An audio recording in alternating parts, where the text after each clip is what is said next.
Сдавайся, пидор!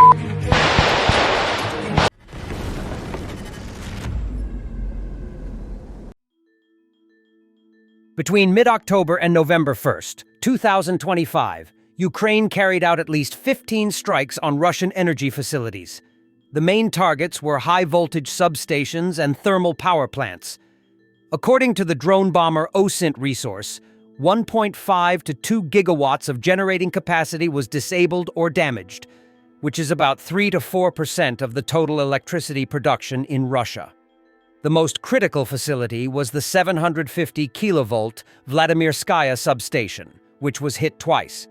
It is a key hub between Siberia and Moscow. Fires on switching equipment caused the disconnection of up to 30,000 consumers in the Vladimir region and a 10% drop in voltage in Moscow. In the Nizhny Novgorod region, transformers at the 500 kilovolt Arzamaskia substation were destroyed. This left 50,000 consumers without electricity, and the production of ammunition at local factories dropped by 25%.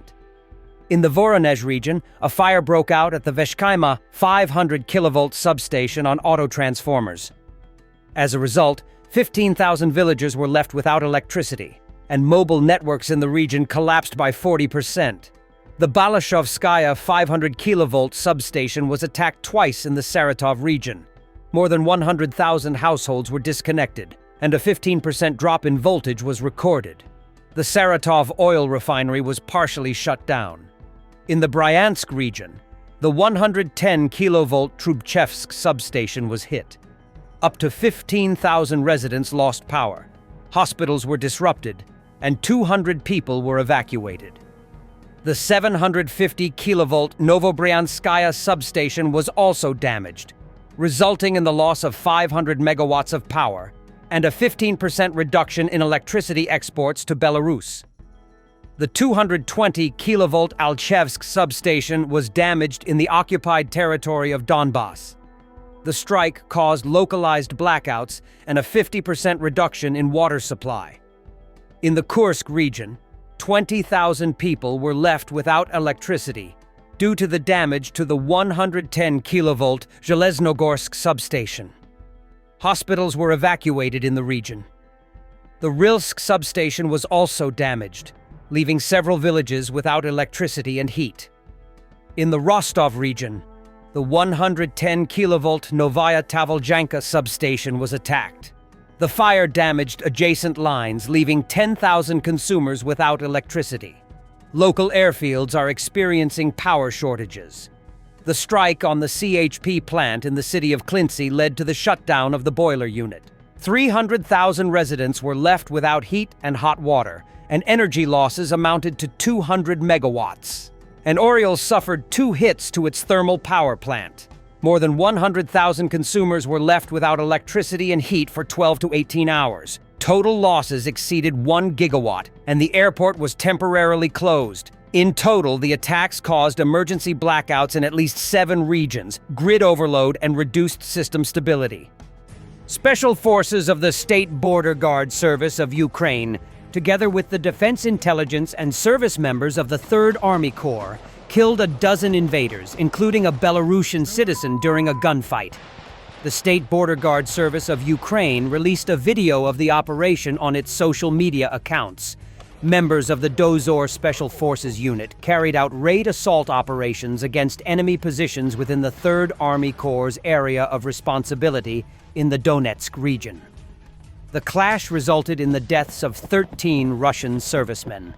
Additional aerial reconnaissance with heavy attack drones destroyed 5 more enemy combatants and wounded 6. The dead included individuals identified with Russian and Belarusian passports. The operation was conducted in close coordination with units from the 3rd Army Corps and the Artan Special Unit of the Ukrainian Defense Ministry. In October, reports indicated that at least 314 Belarusian citizens fighting for Russia had died on the front lines. For comparison, Belarus suffered 723 casualties over the 10-year war in Afghanistan.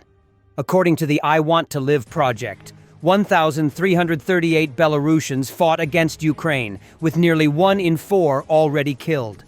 experts caution that the actual number of dead and missing may be significantly higher. The casualties include men aged between 18 and 63. Satellite imagery released by Dnipro-Osint confirms damage from the October 29th strike on the Stavrolen chemical plant in Budyonovsk, Stavropol Krai. A key processing column adjacent to the polyethylene storage and shipment terminal was hit. The Ukrainian Air Force has received new Patriot surface-to-air missile systems from Germany. Ukrainian President Volodymyr Zelensky announced this, but did not specify the number of systems delivered. Zelensky shared that airstrikes remain Putin's key tactic in the war. He added that Russia relies on terror to compensate for its inability to achieve objectives on the ground, making the strengthening of Ukraine's air defense a priority. Zelensky also noted that enhancing Ukrainian air defense capabilities will help ensure the security of both Ukraine and its partners in the future.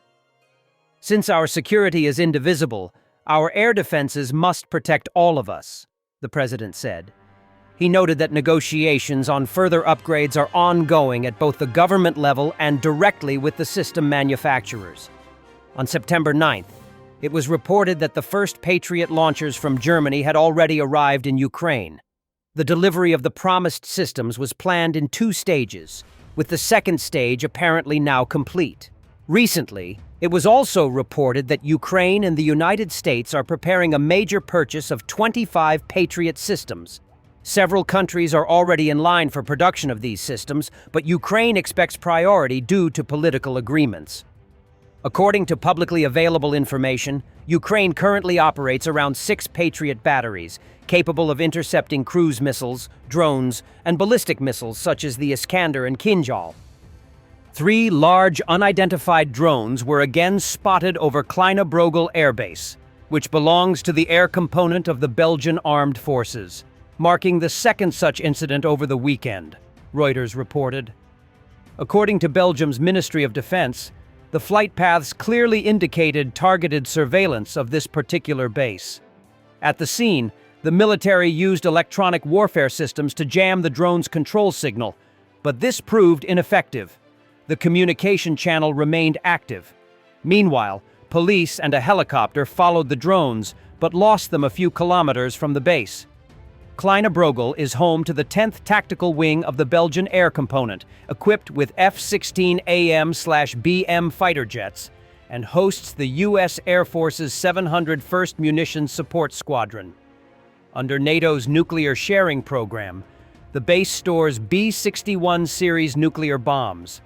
Belgian Defense Minister Theo Franken confirmed that these were not accidental flyovers, but a targeted mission over a sensitive military base. The incident occurred for the second time in 24 hours.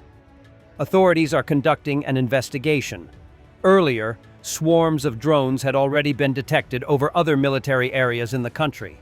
In late October and early November, Belgian authorities also investigated drone flights over another military base, Elsenborn, and issued a warning about the ban on flights over military zones. Thanks for watching, and don't forget to subscribe. Also, if you want to support Warthog Defense, please become our member and get early access to new videos, exclusive members-only videos, and become administrator in comment section. The membership link is in the description. Rescues every day. We had a guy last week at 6 rescues in 6 days. You know, he's doing the job every day.